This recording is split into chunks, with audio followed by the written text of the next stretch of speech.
Good morning my family, তোমরা সবাই কেমন আছো? আশা করি তোমরা সবাই ভালো আছো, আমিও ভালো আছি। তো আমি ভিডিওটা যেহেতু ছাদ থেকে শুরু করছি, ওই জন্য গুড মর্নিং বলছি। এখন তো গুড মর্নিং নয়, আমি এখন যেহেতু ভয়েস রেকর্ডটা দিচ্ছি, এখন হলো মানে প্রায় দুপুর হয়ে গেছে। তো আর একবার বলেও দিই, গুড মর্নিংয়ের বদলে গুড গুড আফটারনুন।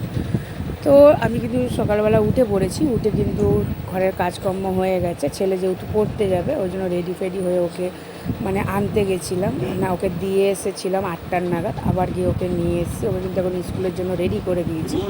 এখন ওর গাড়ি আসেনি বলে আমি ওই জন্য তাড়াতাড়ি করে বাসনগুলো গুছিয়ে নিচ্ছি, ওকে গাড়িতে একবারে তুলে দিয়ে তারপর আমি করব।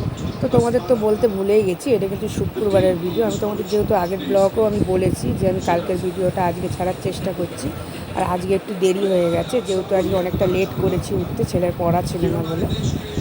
তো আমি কিন্তু একেবারে টিফিনটা করে নিচ্ছি, এখনও টোটো আসেনি বলে ওই জন্য আমি এখন টিফিনটা করে নিচ্ছি। করে ছেলেকে কিন্তু গাড়িতে তুলে দিয়েছি, ছেলে কিন্তু স্কুলে চলেও গেছে।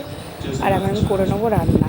তো আজকে রান্না করেছি মানে শুক্রবারের রান্না এটাই করেছি যে আম দিয়ে টক ডাল আর আলু ভাতে আর ভোলা মাছের ঝাল করেছি। মানে এরকম সিম্পল খাবার আমাদের ঘরে সবাই পছন্দ করি।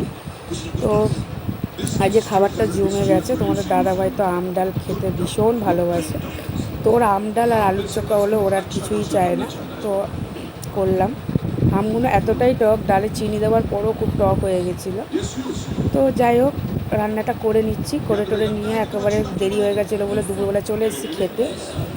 তো খেতে বসে পড়েছি, এখনও যেহেতু ছেলে আসে না ওই জন্য আমি তাড়াতাড়ি করে খেয়ে নিই। এই যে ভোলা মাছ আগে টক ডাল দিয়ে আলু ভাতে দিয়ে খেয়ে নিয়েছি, এত ভালো লাগছে আলুর চোখা দিয়ে টক ডালটা।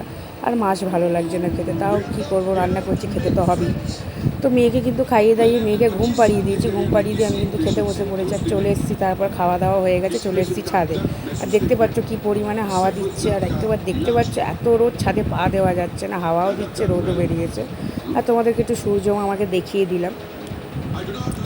তো তারপরে দুপুরবেলা গিয়ে খাওয়া দাওয়া করে শুয়ে পড়েছি, তারপর বিকেলবেলা চলে গেছি ছেলেকে পড়তে দিতে। তো বাবুঘাটটা একটু তোমাদের সাথে শেয়ার করলাম।